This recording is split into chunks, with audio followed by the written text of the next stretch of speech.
최근에 저희 도서관에 책 한 권 우연히 제가 발견하고 읽게 되었습니다. 다 읽지는 못했는데 그 법륜스님이라는 분이 쓴 지금 이대로 좋다라는 책이었습니다. 법륜스님 아시죠? 네, 저도 제가 뭐 이렇게 찾아보지는 않는데 누가 이렇게 올리면 가끔 강의하는 것, 그분도 특별히 또 강의 끝난 후에 이렇게 질의응답하는 시간을 가지시더라고요. 가끔 보는데 인생을 보는 그 통찰력이 참 남다르시다는 생각을 하게 되고, 또 불교란 종교에 대해서도 조금 더 이해하는 그런 시간이 되었던 것 같습니다. 그분이 쓴 지금 이대로 좋다라는 책에 제일 처음 나오는 그 내용인데요. 한번 읽어드릴 테니까 여러분 한번 들어보시기 바랍니다. 사람은 왜 살까? 사는 데는 이유가 없습니다. 그냥 삽니다. 다람쥐나 토끼는 의미를 찾아서 사는 게 아니라 그냥 삽니다. 천하 만물이 다 그냥 삽니다. 사는 데는 이유가 없어요. 나는 생각한다, 고로 존재한다. 그렇지 않습니다. 존재가 우선입니다. 생각하기 전에 이미 존재하고 있고 이미 살고 있다는 말이에요. 왜가 아니라 어떻게입니다. 이미 살고 있는데 즐겁게 살 건지 괴롭게 살 건지 그건 나의 선택입니다. 아침에 눈 떠서 살아있으면 오늘은 어떻게 살면 좋을까 하고 생각해 보세요. 이런 글이었습니다. 여러분, 불교는 인간의 삶에 대해서 왜라는 질문을 던질 수 없고 어떻게라는 질문밖에 던질 수 없다라고 이분이 말하고 있습니다. 저는 솔직한 답변이라고 생각합니다. 여러분, 불교적 세계관에는 창조론이 없어요. 그렇죠?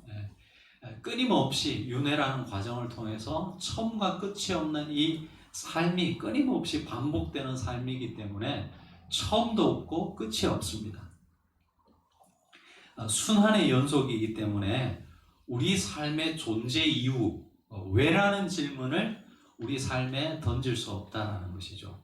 태어나니까 존재하고 있으니까 다만 그들에게 해당되는 질문은 어떻게 그러면 살 것인가 라는 이 질문밖에 없다는 거예요. 저는 이 불교적 세계관을 가진 분들이 가질 수밖에 없는 당연한 질문이라고 생각이 들었습니다.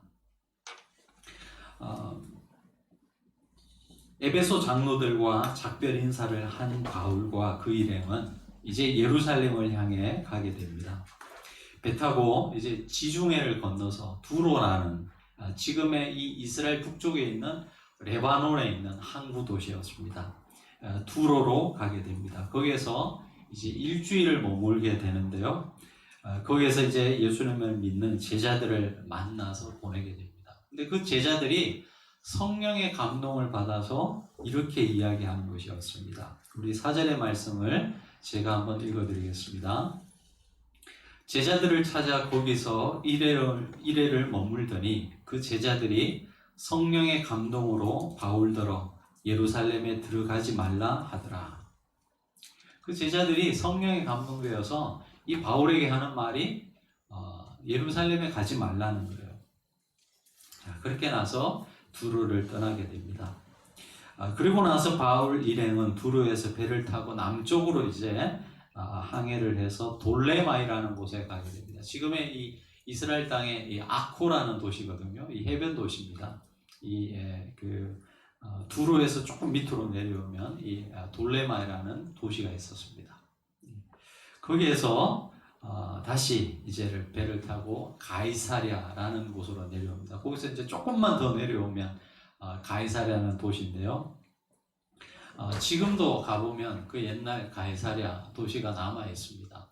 여러분, 이 성경에 가이사랴가 몇 군데 나오는데 예수님의 제자들, 특히 베드로가 신앙 고백했던 곳은 이 갈릴리 북쪽에 있는 가이사랴 빌립보라는 지역이고, 여기에 나오는 가이사랴는 해변에 있는 가이사랴입니다. 이 가이사랴에 가서 빌립 집사, 여러분 7 집사 중에 한 명이었던 빌립 하면 생각나는 사건이 있으시죠? 여러분, 그 성령의 인도하심을 받아서 남쪽 이 네게브 지역으로 가다가 이디오피아 내시를 만나서 복음을 전했던 그 빌립입니다. 그 빌립 집사 얘 집에 머물게 되는데, 그가 그 집에 있을 때 오늘 말씀에 보면 아가보라는 선지자가 그곳을 방문해서 이제 이야기하는 것을 듣게 됩니다. 우리 11절의 말씀을 같이 한번 읽어보시겠습니다. 바울에게 닥칠 환난에 대해서 이 사람이 이야기하고 있는데요. 11절의 말씀 같이 한번 읽어보시겠습니다. 우리에게 와서 바울의 띠를 가져다가 자기 수족을 잡아매고 말하기를, 성령이 말씀하시되 예루살렘에서 유대인들이 이같이 이 띠 임자를 결박하여 이방인의 손에 넘겨주리라 하거늘. 자, 이렇게 이야기하는 것이었습니다. 여러분, 아가보라는 인물 혹시 생각나세요? 잘 모르실 수 있을 텐데, 여러분 이전에 사도행전에서 나왔던 인물입니다. 여러분 11장 28절에 보시면 이렇게 나와 있습니다. 그 중에 아가보라 하는 한 사람이 일어나 성령으로 말하되 천하에 큰 흉년이 들리라 하더니 글라우디아 때에 그렇게 되니라. 이제 생각나시나요? 네. 이 사람이 가뭄에 대해서 성령의 충만함을 받아서 이 가뭄이 들 것이다 라는 것을 이야기하게 됩니다. 흉년이 들게 되다. 근데 그 글라우디아 때에 그렇게 되었다는 거예요. 자, 그런 아가보가 지금 와가지고 바울에 대해서 좀 더 구체적으로 말합니다. 바울이 쓰는 이 띠를 갖고, 여러분 이 띠 임자가 어려움을 당하게 될 것이다, 이렇게 이야기하는 것이었습니다. 여러분, 이런 아가보라는 인물이 이렇게 이야기했다면 확실한 거 아니겠습니까? 벌써 이 제자들, 두로에 있던 제자들, 그리고 이 아가보라는 인물이 당신 이 예루살렘에 올라가면 이런 큰 어려움을 겪게 될 것이다 라고 했다는 것이죠. 근데 앞전에 보시면요, 이미 이 두 사람이 이야기하기 전에 성령께서 바울에게도 말합니다. 우리 지난주에 봤던 20장 23절에 보시면 이렇게 나옵니다. 오직 성령이 각 성에서 내게 증언하여 결박과 환난이 나를 기다린다 하시나. 바울에게 또 이야기했어요. 사실은 그 전에. 여러분 3번이나 바울에게 말씀하시고 제자들에게 말씀하시고 또 이 아가보라는 사람을 통하여서 바울이 예루살렘에 가면 큰 환난이 있을 것이다 라는 것을 3번이나 말씀하셨습니다. 여러분 3번 이야기하니까 예수님 생각이 나는데, 예수님께서도 예루살렘에 가시기 전에 자기가 고난을 받고 돌아가실 것에 대해서 제자들에게 3번을 이야기하시거든요. 이 바울에게도 아마 그런 마음이었지 않았나 생각을 해보게 됩니다. 근데 여러분 이 바울이 그 성령의 음성에 순종하지 않고 고집을 계속 피웁니다. 그리고 예루살렘을 이제 가겠다고 합니다. 바울이 불순종한 겁니까?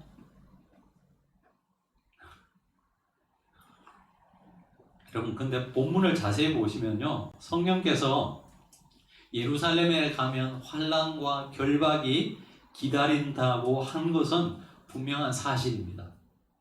하지만 그렇다고 해서 올라가지 말라는 말씀을 하시지는 않은 것 같아요. 그냥 환난과 결박이 기다린다라는 말씀만 하신 것 같아요. 그래서 올라가지 마라, 이것은 그것을 전했던 사람들의 해석인 거죠. 그렇죠? 어떤 객관적 사실에 대해서 사람들마다 해석은 다를 수 있습니다. 그거 이야기하시잖아요. 아시는 분도 계실 텐데, 신발 공장 사장님이 직원 한 명을 데리고 아프리카를 가는 거예요. 근데 아프리카 갔더니 사람들이 신발을 전혀 신고 있지 않는 거예요. 그래서 그 직원이 이야기했다는 거 아닙니까? 사장님, 이곳에서는 도저히 우리가 신발을 팔 수 없습니다. 근데 사장은 뭐라고 얘기했다고요? 아니다. 아무도 신고 있지 않으니까 정말 여기는 큰 시장이다. 여러분, 아프리카 사람들이 신발을 신고 있지 않다라는 것은 팩트잖아요. 사실이죠. 근데 거기에 대해서 해석은 다를 수 있다는 거예요. 사람들마다. 그렇지 않습니까? 여러분, 이 사건도 그런 측면에서 우리가 한번 이해해 볼 수 있을 것 같습니다. 성령께서는 바울이 예루살렘으로 가면 큰 환난이 기다린다라고 말씀하셨습니다. 이것은 사실이죠. 근데 여기에 대해서 많은 사람들은 그러니까 올라가지 말라, 이야기한 것이고, 바울은 그럼에도 불구하고 올라가겠다라고 지금 하고 있는 것입니다. 여러분, 이 두 부류의 사람의 이 반응 중에 어느 쪽이 일반적인 반응이죠? 큰 환란이 있을 거니까 올라가지 말라라고 말하는 것이 대부분의 사람들이 가지는 해석일 수 있습니다. 하지만 그렇다고 해서 바울의 이 결정이 불순종한 것은 아니다라고 우리가 볼 수 있습니다. 아니, 오히려 바울의 그런 결정은 결코 쉽게 할 수 있는 그런 결정이 아니었습니다. 여러분, 구약 성경에도 이런 비슷한 이야기가 나오고 있습니다. 여러분, 다윗 기억하시죠? 다윗이 그의 장인 어른인 사울의 사울의 이 오해를 사서 이 다윗을 죽이려고 하는 이 사울 때문에 숱한 방황의 시간을 보내게 됩니다. 광야를 떠돌게 되는데요. 어느 날 이 다윗과 그의 일행들이 엔게디 동굴에 있었는데, 마침 이 사울이 다윗을 쫓아오다가 이 엔게디 동굴에 볼일을 보러 들어옵니다.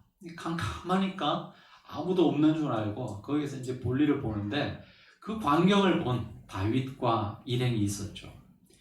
그 부하들이 그렇게 이야기하는 것입니다. 왕이시여, 왕이라고 아니죠. 이 다윗이여, 지금은 정말 하나님께서 주신 하늘이 주신 그런 기회라고 말하면서 이 사울을 죽이자고 이야기했죠. 근데 거기에 대해서 여러분, 다윗은 그렇지 않다. 주께서 기름 부은 종을 죽일 수 없다라고 하면서 그를 살려보내게 됩니다. 해석이 달랐던 거죠. 여러분, 바울은 왜 그러면 성령께서 이렇게 3번이나 환난과 핍박이 기다린다고 하는데도 굳이 예루살렘으로 가려고 했을까요? 이 질문에 답하기 전에, 자, 그러면 왜 성령께서는 바울에게 닥칠 이 환난과 결박을 바울에게 알려주셨을까요? 여러분, 우린 때론 이 선택의 갈림길에서 어떤 선택을 했을 때 그 선택을 해서 쭉 평안한 길을 가면 모르겠지만, 그 선택 때문에 엄청난 어떤 핍박이나 고난을 맞이할 때 여러분, 어떤 생각이 먼저 들죠?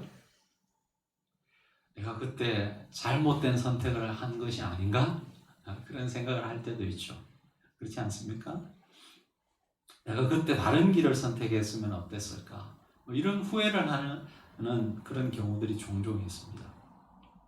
물론 여러분, 선과 악의 문제에 있어서 우리가 악을 선택함으로써 그 악의 결과로서 고통스러운 삶을 경험하는 그런 분들도 종종 있습니다. 마치 악을 선택하는 것은 불에 뛰어드는 나방과 같다라고 우리가 생각할 수 있는데, 왜 사람들이 그 결과를 짐작하면서도 악을 선택할까요? 나는 전혀 그런 경험이 없다라는 그런 표정으로 저를 바라보시면 안 됩니다. 그렇죠? 그런 경험은 다 있으실 텐데. 그럼 왜 악의 결과를 알면서도 우리가 악을 선택할까요? 그 악이 주는 짜릿함이 있거든요. 그렇죠?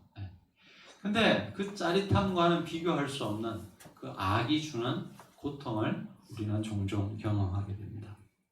이처럼 여러분, 선과 악의 문제에 있을 때 우리는 반드시 선을 선택해야 되겠죠. 그러나 삶을 살아가다 보면 그렇지 않은 부분도 참 많이 있습니다.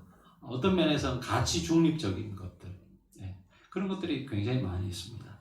근데 그럴 때에는 하나님께서 우리가 꼭 이거를 선택하라, 저거를 선택하라 이렇게 말씀하시는 경우도 있지만, 대부분은 우리의 자유의지에 맡겨주신다라고 저는 생각합니다. 그리고 거기에 대해서 하나님께서 어떤 벌을 주시는 그런 하나님은 아니라는 것이죠. 여러분, 성령께서 3번이나 이런 예언의 말씀을 주신 것은 우리가 다른 측면에서 생각해 봐야 합니다. 아마도 여러분, 이 바울은 앞으로의 길에 그런 고통과 환난이 따를 때 만약에 이런 성령의 어떤 그 예언, 말씀이 없었다면 자신이 선택한 그 길을 가면서 겪게 되는 이런 아픔과 고통이 있을 때 여러분 자신의 선택에 대해서 회의를 가질 수도 있지 않았을까요? 그리고 그의 믿음이 흔들릴 수도 있었을 것입니다. 근데 미리 이러한 이야기들을 바울에게 주심으로 말미암아 여러분 그의 믿음이 흔들리지 않고 끝까지 그 길을 가게끔 하셨던 하나님의 배려와 사랑이라고 할 수 있을 것 같습니다. 요한복음 13장 19절에 이런 말씀이 나옵니다. 지금부터 일이 일어나기 전에 미리 너희에게 일러두면 일이 일어날 때에 내가 그인 줄 너희가 믿게 하려 함이로라. 이게 어떤 말씀의 배경을 가지고 있느냐 하면 예수님께서 이제 마지막 세족식을 하는 그 장면이었습니다. 그러면서 그 세족식 장면에서 가룟 유다의 배신에 대한 이야기를 하시거든요. 그러면서 하시는 말씀이 오늘 이 말씀이었습니다. 예수님께서 왜 이 말씀을 미리 하셨느냐? 이 일이 일어날 때에 내가 그인 줄 알게 하려 하십니다. 이 사건이 우연히 일어나는 것이 아니고 하나님의 섭리 안에 일어났고 그 말을 하는 내가 메시아됨을 예수님께서 미리 알려주신 것이죠. 13장 19절이고요. 14장 29절. 그러니까 요한복음 14장 29절에 보시면 또 이런 말씀이 나옵니다. 이제 일이 일어나기 전에 너희에게 말한 것은 일이 일어날 때에 너희로 믿게 하려 함이라. 비슷한 말씀을 하시는데 이 말씀은 왜 하셨느냐? 예수님께서 그 앞에 성령에 대한 말씀을 쭉 하세요. 그런데 성령에 대한 말씀을 하시는 이유가 바로 나중에 그 일이 일어날 때 여러분 그것이 우연히 일어나는 것이 아니고 그 말씀을 전했던 예수님의 말씀, 언약의 말씀이 성취된 것이라는 것을 믿게 하려 하신다고 예수님께서 말씀해 주셨습니다. 성령의 역사, 성령의 충만함의 역사가 일어날 때 그것이 이미 예수님께서 하신 말씀의 성취로 일어나는 일이라는 것을 믿게 하기 위해서 말씀하셨다라는 것이죠. 그런 측면에서 오늘 이 바울에게 말씀하시는 성령의 음성의 이유가 바로 거기에 있다라고 우리는 생각해 볼 수 있을 것입니다. 자, 그러면 다시 첫 번째 질문으로 돌아가서 왜 바울은 성령께서 이렇게 3번씩이나 예언의 말씀을 통해서 환난과 결박이 예루살렘에서 기다린다고 했는데 왜 끝까지 예루살렘을 가겠다고 그렇게 이야기했을까요? 먼저는 여러분 지난주에도 말씀드렸지만 이 예루살렘에는 어려움을 겪는 예루살렘 교회가 모교회였는데 어려움을 겪는 성도들이 많았던 것 같습니다. 그래서 바울이 복음 전도했던 그 교회들이 이런 예루살렘의 소식을 듣고 헌금을 하게 되고 그 헌금을 이제 전달해야 되는 그런 그 사명을 바울에게 준 것입니다. 그래서 이 바울이 예루살렘을 가겠다라고 고집을 했다라고 우리가 생각할 수 있습니다. 그런데 그것보다 더 중요한 이유가 있었습니다. 그 이유가 어디에 나오느냐? 우리 20장 24절 지난주에 읽었던 우리 20장 24절의 말씀을 같이 한번 읽어보시겠습니다. 우리 20장 24절 시작. 내가 걸려갈 일과 주 예수께 받은 사명 곧 하나님의 은혜의 복음을 증거하는 일을 거쳐가는 주의 생명조차 좀더 교회하고 것으로 여기지 아니하나. 여기 보시면 왜 바울이 그렇게 예루살렘으로 올라가려고 했는가 이유가 나옵니다. 주 예수께 받은 사명 곧 하나님의 은혜의 복음을 증언하는 일을 마치려 하면은 이 사명을 위해서 바울은 그렇게 예루살렘을 가려고 했던 것입니다. 이런 이 바울의 사명관은 우리가 오늘 읽은 21장에도 나오는데요. 21장 13절의 말씀 제가 한번 읽어드리겠습니다. 바울이 대답하되 여러분이 어찌하여 울어 내 마음을 상하게 하느냐. 나는 주 예수의 이름을 위하여 결박당할 뿐 아니라 예루살렘에서 죽을 것도 각오하였노라 하니 되어 있습니다.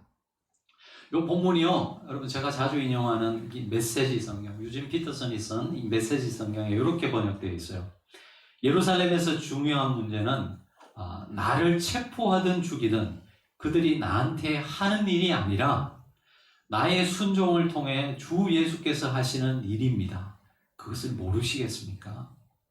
이렇게 번역되어 있어요. 다시 한번 읽어드릴까요? 바울이 하는 말입니다. 예루살렘에서 중요한 문제는 나를 체포하든 죽이든 그들이 나한테 하는 일이 아니라 나의 순종을 통해 주 예수께서 하시는 일입니다. 여러분, 바울에게 중요한 것은 나를 통해서 하나님께서 어떤 일을 하시느냐, 나에게 주신 그 사명이 무엇이고 그 사명을 위해서 내가 무엇을 해야 되느냐가 가장 주된 관심이었습니다. 여러분, 처음 불교 이야기를 했는데요, 제가 불교를 폄하하려는 그런 마음은 전혀 없습니다. 여러분, 불교에서는 사명이라는 것을 이야기하기가 참 곤란해요. 왜냐하면 아까도 말씀드렸지만 이 불교적 세계관에서는 삶은 그냥 돌고 도는 거예요. 끊임없는 순환이기 때문에 거기에 삶의 목적이나 어떤 소명이라는 것을 이야기가 굉장히 어렵습니다. 태어나니까 그냥 존재하고 있는 내 자신을 발견하고 그냥 사는 거예요. 왜라는 질문을 던질 수 없는 거죠. 그냥 주어진 삶을 어떻게 살까 하는 것에 대한 어떻게라는 질문만 던질 수 있는 거예요. 하지만 기독교 세계관은 그렇지 않습니다. 여러분, 하나님께서는 우리를 그냥 심심해서 만들지 않으셨습니다. 그분의 뜻과 목적을 가지고 창조하신 것이라는 거죠. 여러분이 여러분의 삶을 어떻게 여기는지 저는 잘 모릅니다.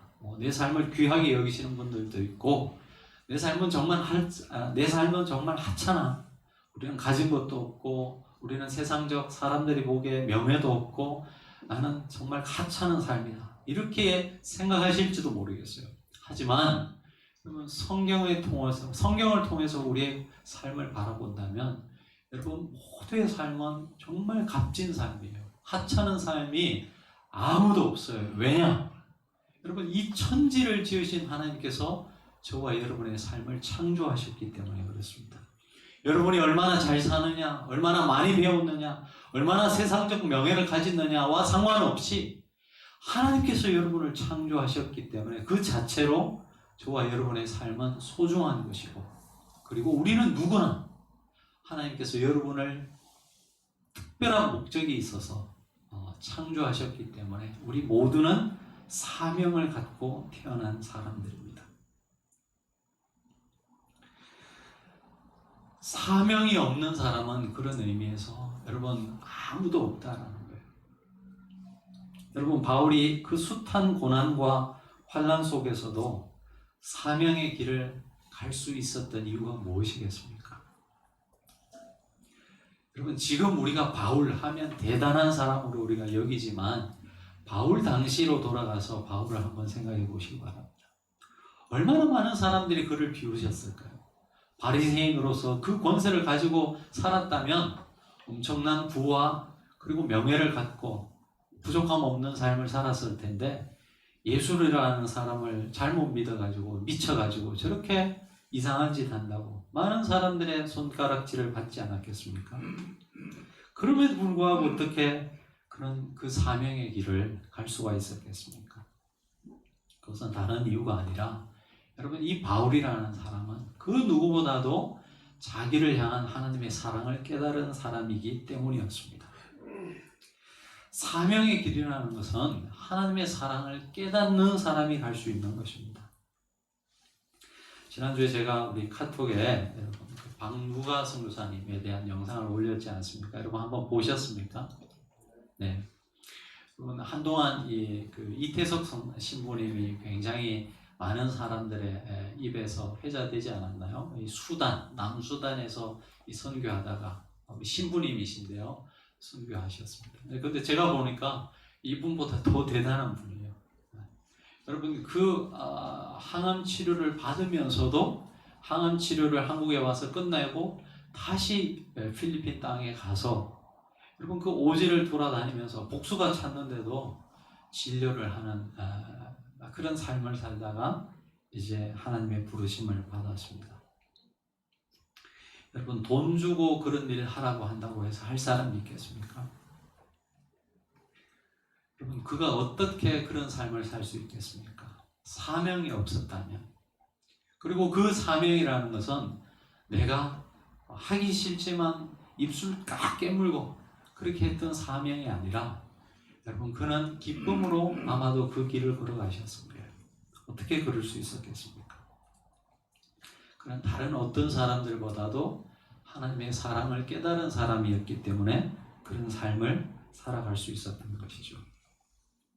그분의 삶을 보면서 처음에는 안타까운 마음이 들었습니다. 참 불쌍하다.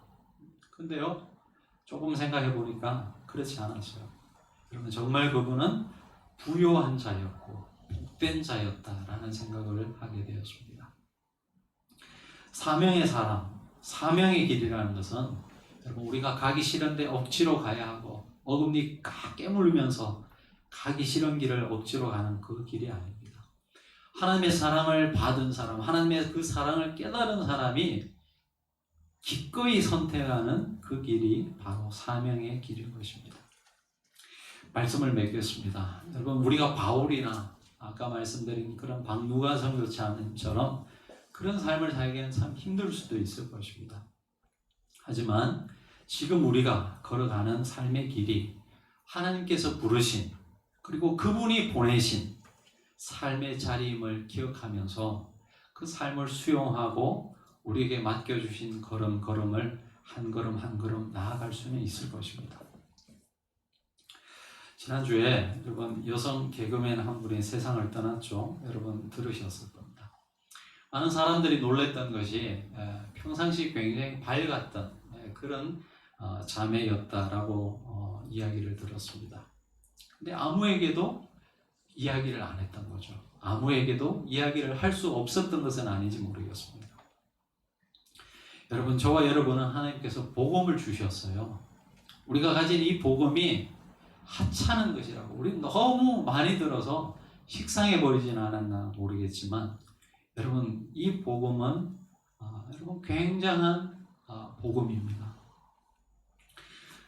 여러분이 아무리 가난하고 배운 게 없고 연약한 사람이라도 여러분은 세상이 감당할 수 없는 그런 사람들입니다. 왜냐? 하나님께서 우리에게 복음을 주셨거든요. 이 천지를 지으신 하나님께서 저와 여러분의 삶을 사랑하고 깊은 애정을 갖고, 그리고 우리를 통해서 이루시고자 하는 그 무엇이 있다는 것, 얼마나 놀라운 여러분 사실이겠습니까? 이것을 알았던 바울은 고린도후서 6장 8절에서 10절 이렇게 고백하고 있습니다. 우리는 속이는 자 같으나 참되고 무명한 자 같으나 유명한 자요, 죽은 자 같으나 보라, 우리가 살아있고 징계를 받는 자 같으나 죽임을 당하지 아니하고 근심하는 자 같으나 많은 사람을 부요하게 하고 아무것도 없는 자 같으나 모든 것을 가진 자로다. 여러분, 성도의 정체성을 대변해주고 있는 말씀이라고 생각합니다. 근심하는 자 같으나 많은 사람을 부유하게 하고 아무것도 없는 자 같으나 모든 것을 가진 자로다. 여러분, 코로나를 겪으면서 참 힘들어하는 분들이 참 많이 있는 것 같습니다. 겨울이 오면서 아마 2차 유행을 예고했던 많은 사람들의 말처럼 전 세계적으로 정말 심각한 그런 상태에 놓여져 있는 우리 모습을 봅니다. 경제는 더 어려워질 것이라고 이야기합니다. 여러분, 이러할 때 여러분, 우리에게 소망이 어디에 있습니까? 그리고 우리가 그리스도인으로 살아간다는 것의 의미는 무엇이고 우리 그리스도인들이 무슨 역할을 감당해야 되겠습니까? 여러분, 그럼에도 불구하고 우리를 통해서 이루시고자 하는 하나님의 뜻이 있는 줄로 압니다. 여러분, 별것 아닌 것 별것 아니라고 생각할 줄 모르겠지만 우리가 건네는 말 한마디, 그것 때문에 살아날 수 있는 사람도 있을 거예요. 근데 하물며 여러분, 인간적인 위로가 아니라 하나님이 저와 여러분에 대한 깊은 애정을 갖고 계시고 우리를 사랑하시고 계신다는 것, 여전히 우리의 인생을 붙들고 계신다는 이 놀라운 사실을 여러분 우리가 전한다면 일어날 수 있는 사람, 삶의 새로운 소망을 갖고 새로 시작할 수 있는 사람들이 얼마나 많이 있겠습니까? 여러분이 이미 가지고 있는 그 복음, 별것 아닌 것 아니고요. 그것이 우리의 참된 소망입니다. 이 소망을 갖고 여러분 담대하게 여러분이 섬기는 가정으로, 여러분이 섬기는 일하는 일터로 가시기 바랍니다. 그리고 기회가 된다면 그 누군가에게 하나님의 사랑을 전하시기 바랍니다. 거기에 소망의 씨앗이 뿌려지는 것입니다. 기도하시겠습니다. 하나님 아버지, 감사를 드립니다. 우리가 세상 그 무엇과도 바꿀 수 없는 복음을 우리에게 허락해 주셨습니다. 우리가 우리 자신을 너무나 잘 알지 않습니까? 배운 것도 가진 것도 너무나 초라한, 그리고 때로는 너무나 이중적인 하나님, 그러한 우리의 연약한 모습들을 보게 됩니다. 그러나 이런 우리를 하나님 사랑하고 계시고 또 받아주시고 우리 삶에 깊은 애정과 관심을 갖고 계시고 이런 우리를 위해서 당신의 독생자를 보내주셨더라고 우리에게 말씀해 주셨고 그 복음을 주셨습니다. 하나님, 바울이 그랬던 것처럼 우리의 삶을 한찮은 삶이 아니라 하나님께서 우리를 통해서 이루시고자 하는 분명한 뜻과 목적이 있음을 저희들이 압니다. 그것을 이루기 위해서 우리에게 주어진 이 사명의 길을 끝까지 가는 우리 모든 성도들 될 수 있도록 주님 인도해 주시옵소서. 예수님의 이름으로 기도합니다.